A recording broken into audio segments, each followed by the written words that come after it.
Okay. So hopefully this is going to be shorter and will be released earlier to the break. I'm going to talk about a concept that's called device memory. We'll introduce it, talk a little bit about motivation, and then go through the proposed API for it. So in a typical server system, we have the HCA sitting across an I/O bus, usually PCI. Any traffic coming in from the network, of course, go through the PCI to the host memory. Bandwidth-wise, of course, this usually is more than enough. However, latency-wise, each time you want to read from host memory, we do incur the latency of crossing back and forth over the PCI. This can impact both cases where you have incoming remote RDMA traffic hitting the device and then reading from memory, and also when you're sending stuff out and you want to read the data, for example, a scatter-gather list, and send the data out, you do have that extra latency. However, if we had some kind of memory sitting right on the device, we could actually have quite a few benefits. It's, of course, going to have higher bandwidth. It's going to have extremely significantly lower latency. It's not going to compete with any other traffic on the PCI or in the memory complex. And actually, this observation is not completely new. So for example, there are a lot of HCAs today in the market that for sending small messages, they push the data together with a descriptor to the device, and then it's sent right out to the fabric, compared to the DMA engines, which are usually used for larger transactions.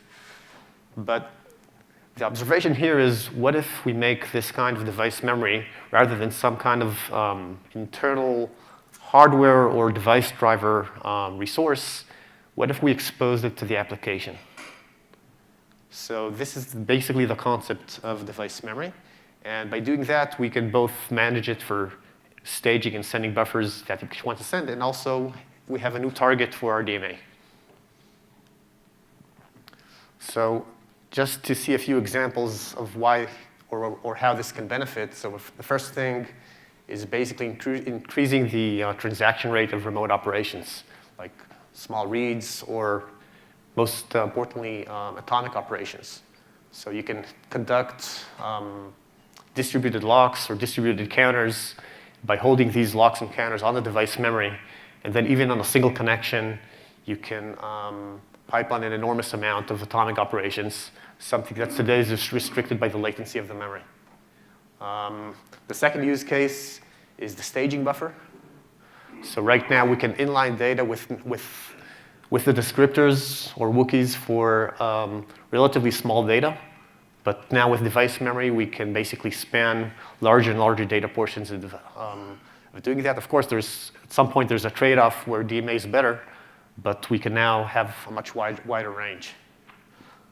Another use case is to have device memory as a staging area for peer-to-peer devices.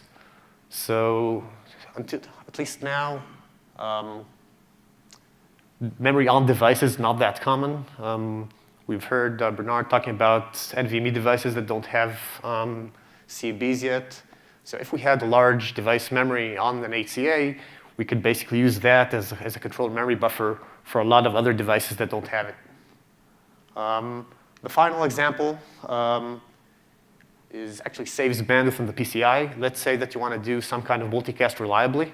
So instead of using the unreliable multicast that we have as part of the standard, we can conduct an application-level multicast using reliable connections. But in this case, we don't need to send each time to get all the data on the PCI. We can stage the message on the device and then send it from the device to different destinations.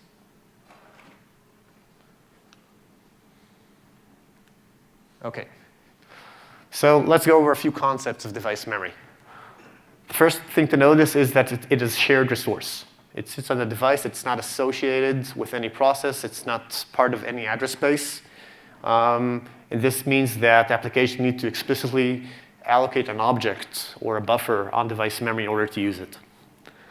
Of course, this has to be in an isolated manner, such that applications cannot read each other's memory.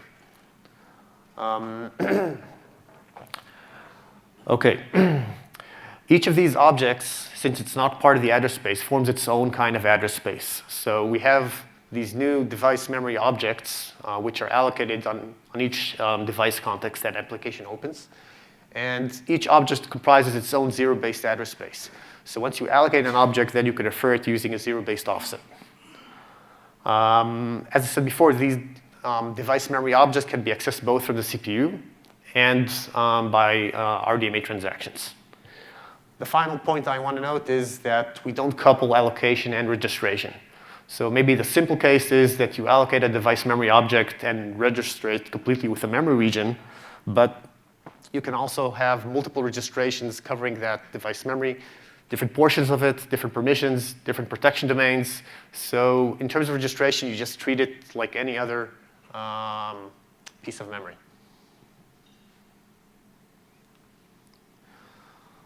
Let's look a little bit of how the programming model looks with device memory. So I contrast here the standard model that we use with virtual memory today and device memory. So initially, we need to allocate buffers. So instead of using malloc and free, we now use this allocdm and freedm.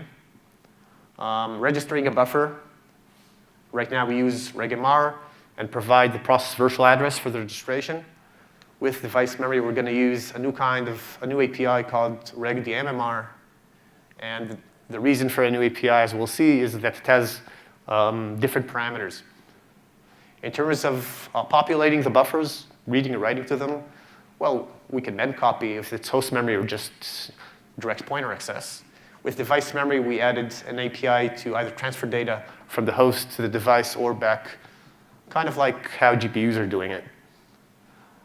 In terms of network access, so both referring to memory, to local memory and remote memory, there's absolutely no difference between device memory and host memory. So let's look a little bit about on the APIs. In terms of capabilities, nothing more than just a single field that says what the maximum device memory you have on a device. If it's 0, there's no device memory. If it's larger than that, it's the total memory. Of course, the actual capacity is shared by all the users, so it doesn't guarantee that a specific process will obtain all this memory. But in terms of capabilities, this is how we export it. In terms of allocation, so what we do is we pass this structure of device memory attributes, and we specify a length, comp mask for future extensibility, and an alignment. The alignment is used, for example, if you want to do atomics or extended atomics, then you would like to hint on the allocation to do something that's aligned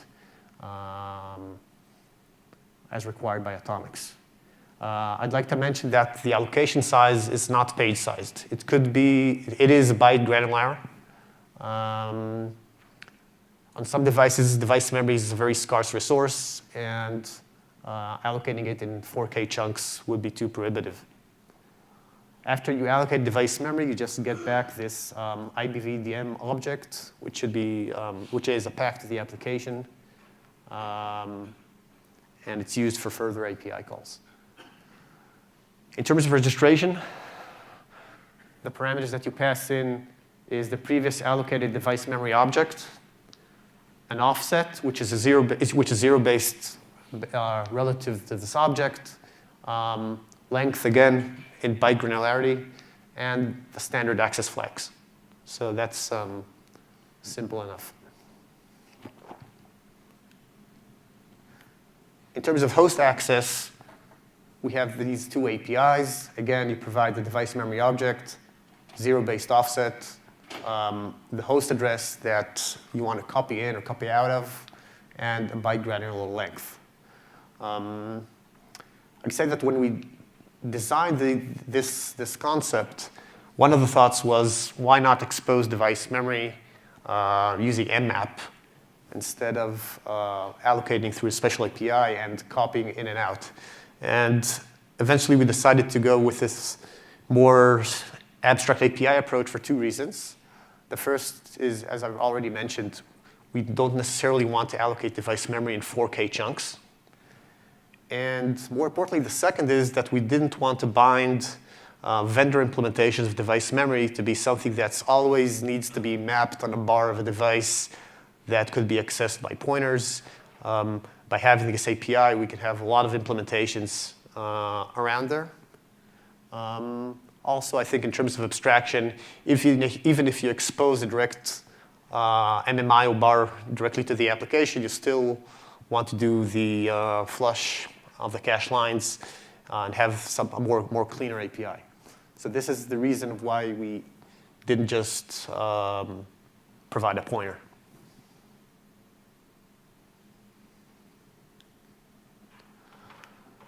The same concept of device memory could also be used in the kernel. We haven't started working on that yet, but I assume that the APIs are going to be pretty similar to what we've introduced here in user space. So you allocate, you can register, you can copy in and out of this device memory. One difference with respect to the kernel API is that today we use registration in the kernel only for generating R keys. And the assumption is that the DMA MR will cover all the host memory since we're in the kernel. But for device memory, we're not talking about the host memory, we're talking about the device memory. So the local key is going to come back big time and be used for referencing the local memory or the local device memory during RDMA transactions. The final point is that we'll need to find ways to integrate with the ongoing work of PCI peer-to-peer. In this case, the device memory is going to be exposed on the PCI bar, so peer devices can DMA in and out of device memory.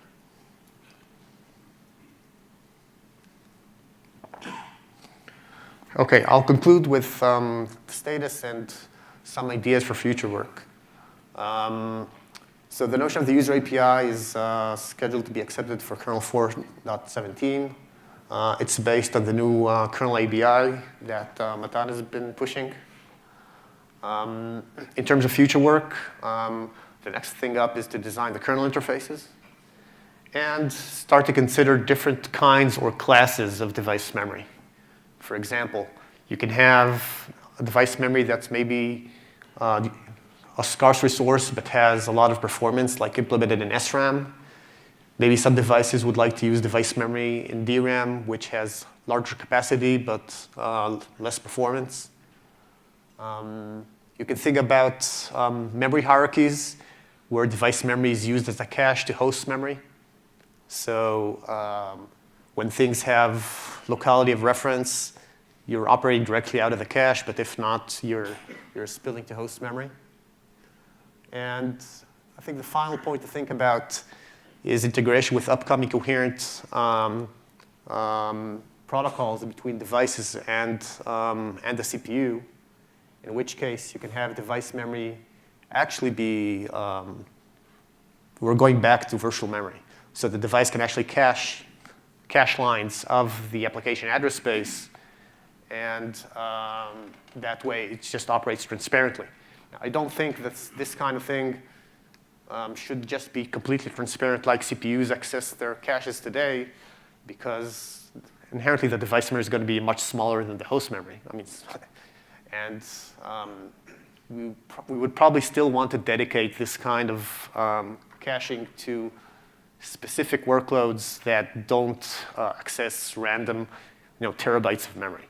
Again, the major use case we see here is either for locks, counters, or maybe metadata like B-tree pointers or linked lists or hash tables, stuff that will speed up the lookup of remote operations on these metadata while leaving the actual large data transfers to go direct to the host without dirtying the cache. So yeah, that's it. Yes? So Liran, this looks to be very, very useful. We heard yesterday there was a another group that was using something similar to this when you mentioned how you've got the memory there from the PCI bar that's going to be exposed for applications.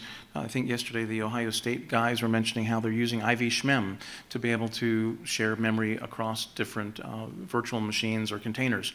Would this be a more secure way, using your methodology, for having a common buffer to be able, on a host, to be able to share data with VMs or guest OSs? Since it's residing on the device, I don't think it's going to be a lot different between two processes on the same node and processes on different nodes. And again, it's going to be a much limited resource than host memory. So I don't think this is going to be an alternative to shared memory channels and stuff like that. Again, the main use for this is high performance metadata. Right, so if you're trying to get the data, so if you're trying to have a common data source for multiple guest OSs or containers to work on, would this be an efficient way for doing a data load for the hosted containers? Personally, I don't think this is going to be a use case. Or again, because it's a very small amount of memory. It has its specific purposes, but it's not. I mean, if you have large data sets, you use the host memory. Maybe if we have this notion of cache coherent, like CAPI or and other technologies coming in, maybe that would make sense to speed up things. But we have time to get there.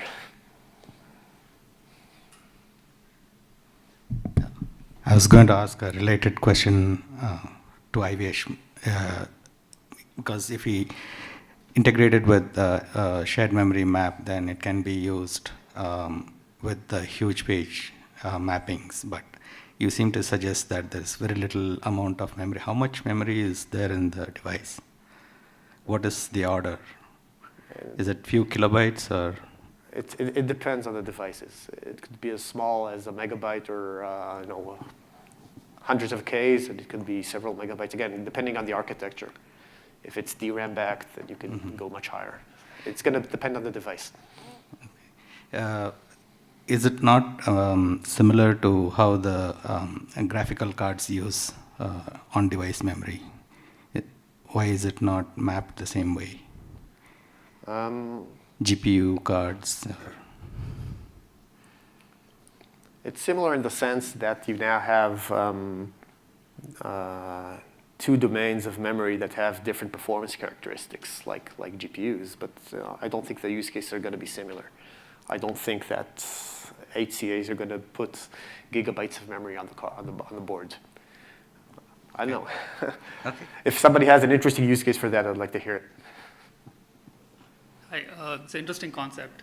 So I'm curious on any quantifiable performance data on bandwidth improvement.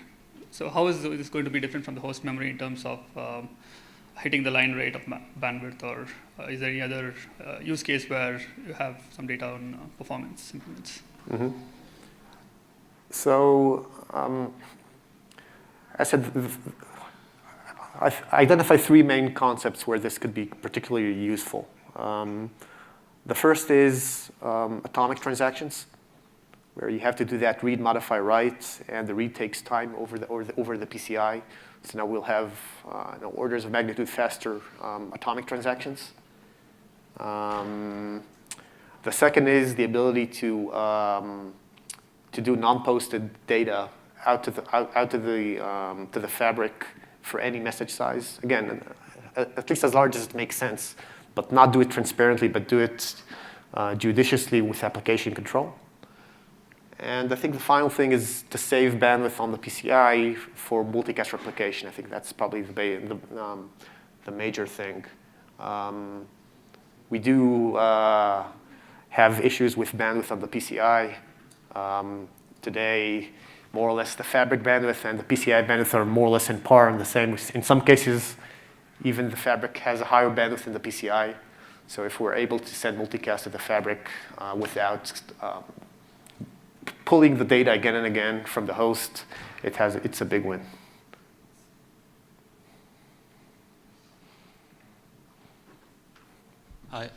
Is the memory copy a privilege operation, or is it a user mode only? User mode. It's have to be user mode only? It doesn't have to be. It's an API. As a provider, you can implement it any way you like. Okay. Again, the use case, the performance requirements of such an API depends on the use case. Yeah, but Yeah. I mean, it will be useful when defining a new API to write it, whether it is expected to be user mode only or not, because this is I think the distinction between user mode only and kernel is usually subject to privilege issues. This concept is not designed to be a privileged facility. So a process can also allocate device affects memory. It gets its own unique performance. memory, so it doesn't have to be. it also affect the performance, the expected Yeah. performance. Yes. Right. Okay. Okay. Okay. Thank you.